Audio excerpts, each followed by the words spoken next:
Aïcha, chers internautes de Wassare Célébrité, bienvenue. Ok, alors chers internautes de Wassare Célébrité, bienvenue. Nous sommes ici au musée de civilisation. Kuñ fi indi tey mooy kii di Coumba Gawlo Seck, la voix d'or Coumba Gawlo Seck. Ok, c'est bon. C'est bon. Aïcha moo ngi noonu, la voix d'or est là. Coumba Gawlo Seck Sénégal yi bëri ki doon ko xaar moom war a defal fii benn point de presse boo xam ne gaaw di firnde rek son grand retour moo ngi noonu.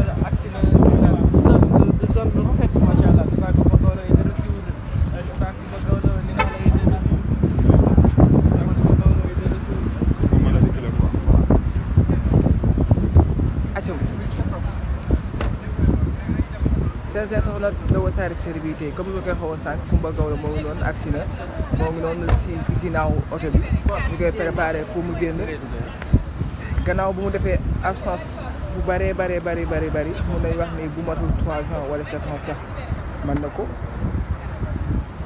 d'après voilà la diva Coumba Gawlo Seck dégg ngeen loolu.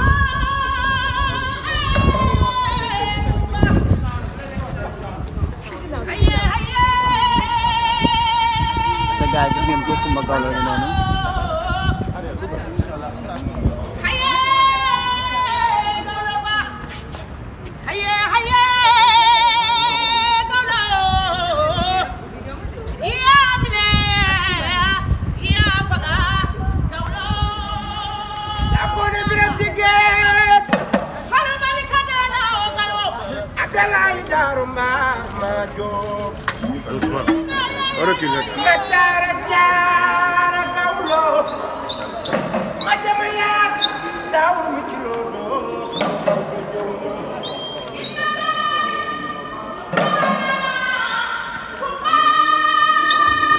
ngeen ko Coumba Gawlo la noonu ñu ngi nii soog a yegg si nii ànd ak gaay seen ko mi ngi noonu gaay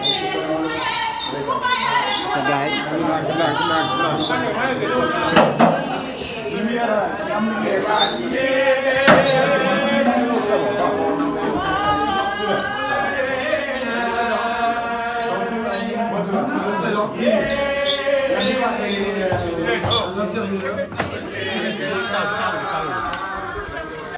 daaw bu dem bu mbaay pene bi sin mi daan way taayaani damay di mutu sa borom jaam ñi sama sang baani dana waal ku ma ñëw naa dama kon baani jaam ñu yaale moom jaam ñu xes yaale moom jaam ñu yaale moom sama doom bi ma dema way kuli baba mu xëy xëy jam ko mu yine ko ma de jaay li yàlla la lii de yàlla la Sénégal xamoon ngeen ni sama doom ji dina del si li yàlla la te yàlla lu mu def loolu mu gënal sama doom ji gën ci yaa gën ci sa ndey yaa gën ci say mbokk yaa gën ci say rak sama doom ji gàcce naa laama xamoon naa ni dina ñëw test dina way lu dàq sax la wayoon lu ko dàq gën yaay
doyul tamit.